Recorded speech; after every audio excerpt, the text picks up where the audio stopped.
Good morning and welcome back to Results May Vary. And I got some pretty good results last night.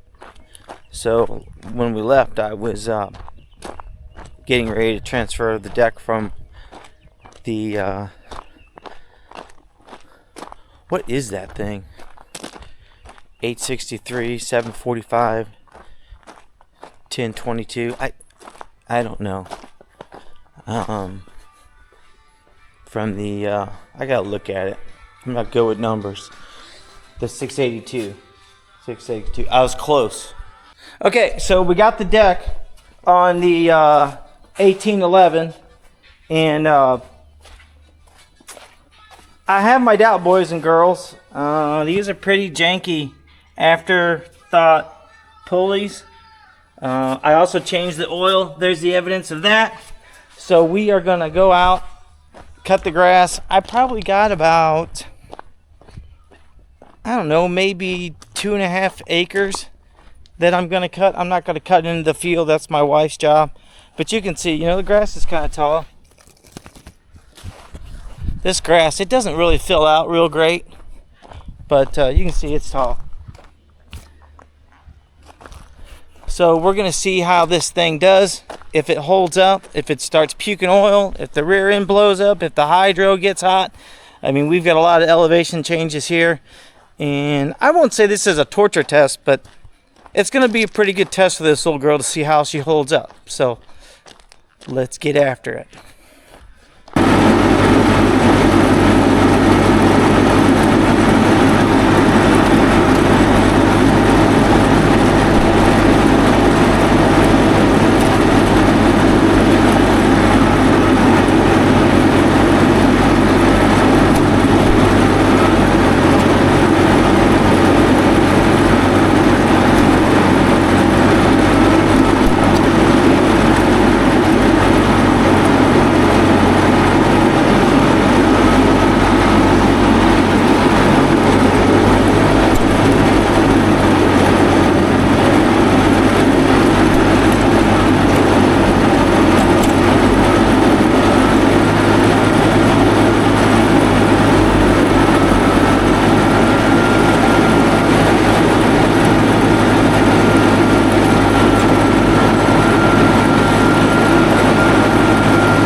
boys and girls, we made it.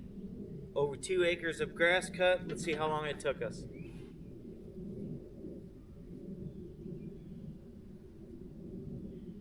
Okay, 1 hour and 58 minutes. Not bad for a 40-year-old lawnmower with a 44-inch deck. I'm impressed. So look, I got $400 in the mower. I got $150 in a parts mower so I could steal the deck off of it. The deck, I can't believe that it didn't throw a belt, because it's got some really janky spindles and, what do you call these things? Pulleys.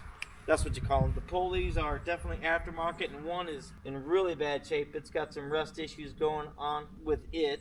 But other than that, this is not an easy yard to cut. There's lots of stuff to cut around. There's a lot of elevation changes.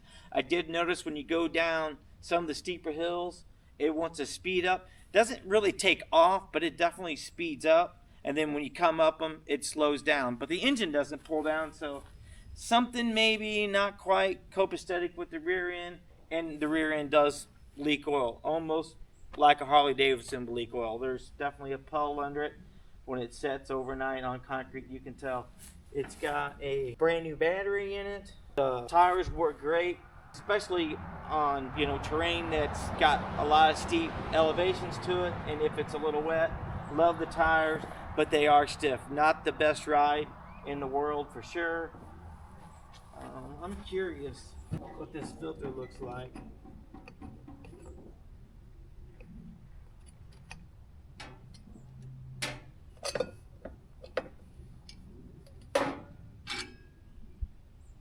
Okay, so I'm looking for oil.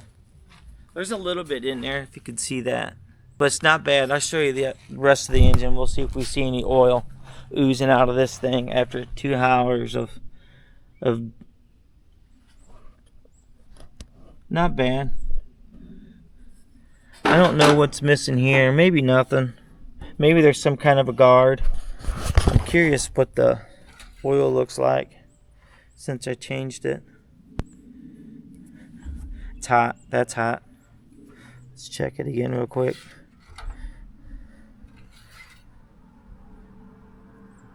Okay, yeah, she's still in full. I don't know if you can see that.